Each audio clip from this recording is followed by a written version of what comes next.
Une fois de plus, bonjour. Bien dormir? Ok, très bien. Parce que pour dormir, c'est un don, hein? C'est un don gratuit. Ça nous aide. Et c'est pour cela qu'aujourd'hui, c'est le 10, n'est-ce pas? Jeudi le 10 octobre. Je suis très content. Je suis très content parce que quand je lisais la première lecture tirée du livre des prophètes Malachi et l'évangile tiré de Luc, chapitre 11, j'étais très content parce que j'ai découvert deux choses très importantes. Une, l'importance du service, et deuxième, l'importance de l'Esprit Saint. Comment? Parce que quand je regarde cet évangile de Luc, chapitre 11, versets 5 à 13, et ça me rappelle de l'évangile de Saint Matthieu, chapitre 7, et qui dit aussi, demandez et on vous donnera. Mais dans l'évangile de Matthieu, on ne dit pas quelque chose que j'ai découvert aujourd'hui. Dans l'évangile de Luc, qu'on lit aujourd'hui, je découvre que demandez et on vous donnera. Frappez, on vous ouvrira. N'est-ce pas? Et cherchez, vous trouverez. Vous trouverez. Mais ce n'est pas demander n'importe quoi. C'est ce que je découvre aujourd'hui. Que l'Esprit Saint m'inspire. Ce n'est pas de demander n'importe quoi. Luc finit par dire, demandez quoi?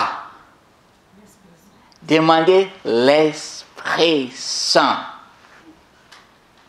Ah oui.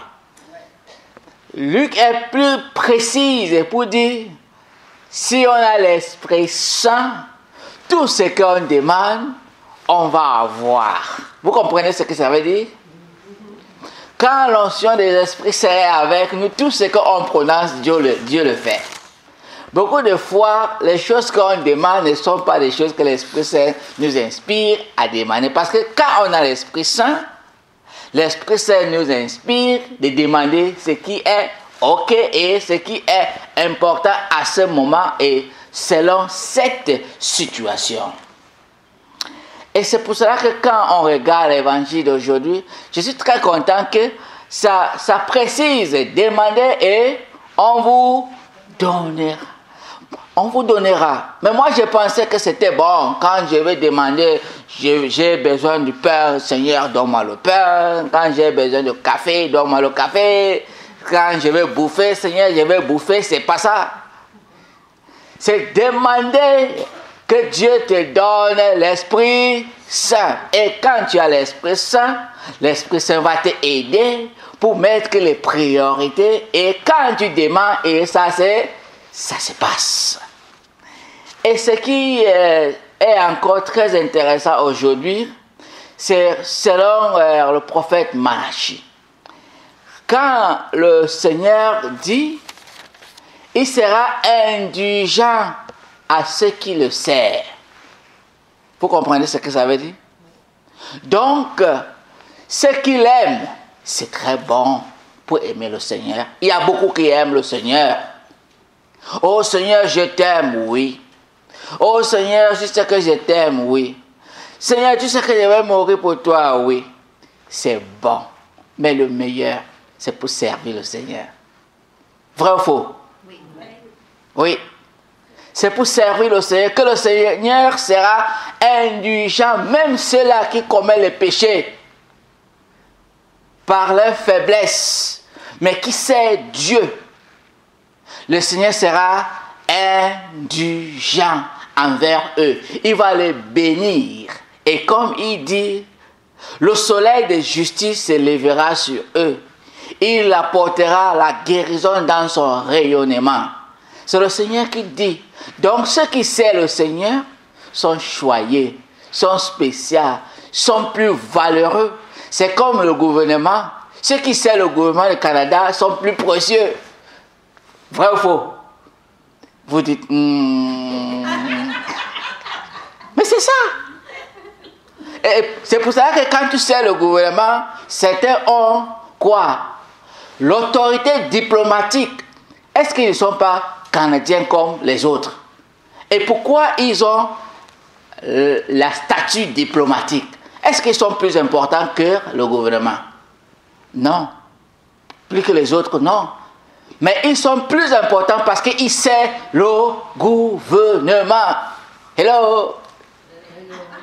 Et c'est ça. C'est pour ça que quand le gouvernement les envoie, ils ont le statut diplomatique. Si toi tu voyages, tu pars en Guinée équatoriale ou tu pars en Afrique ou tu pars au Mexique et tu es là-bas comme Canadien, c'est bon. Mais quand un diplomatique est là-bas, c'est meilleur.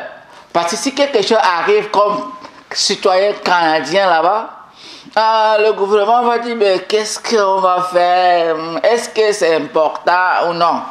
Mais quand c'est un diplomate, immédiatement le gouvernement agit. Regarde comment on peut être des diplomates dans la maison du Seigneur pour servir, car on sert Dieu. On est plus valeureux, plus précieux. Et c'est pour cela que pour dire que j'aime, même quand tu dis au gouvernement du Canada, oh j'aime le Canada, tu fais quoi pour le Canada? Alors, vous me regardez là? C'est ça. Quand tu dis j'aime Dieu, tu fais quoi? C'est pour cela que le service nous valorise, nous rend plus importants dans la mission de Dieu. C'est pour cela que dans notre première lecture, ceux qui servent le Seigneur, le Saint-Nom, ceux qui craignent le Saint-Nom du Seigneur, par exemple, que pour servir le Seigneur, je te pardonne à cause du Seigneur, pas à cause de moi-même. Je vais te donner telle chose à cause du Seigneur. Tu es mon ennemi, mais je t'aime à cause du Seigneur, pas à mon nom, mais au nom du Seigneur. Donc j'aime tous ceux qui me détestent, pas parce que j'aime, mais à cause du Saint-Nom du Seigneur. Je pardonne tous ceux qui me haïssent, pas parce que je veux ma gloire, pas à cause de mon orgueil, mais à cause du Seigneur. Donc il y a des gens, nous vivons avec, pas parce qu'on aime, mais parce qu'on craint le Saint-Nom du Seigneur. Voilà comment servir les uns et les autres que nous valorise. Prions pour cette grâce aujourd'hui, que le Seigneur nous donne cette grâce, que aimer le Seigneur c'est bon, mais servir le Seigneur est mieux, comme on dit meilleur, est mieux. Et aussi, comme le Seigneur dit dans l'Évangile, demandez et Dieu va vous donner l'Esprit Saint, pour que tout ce que vous demandez, le Seigneur va vous donner. Amen.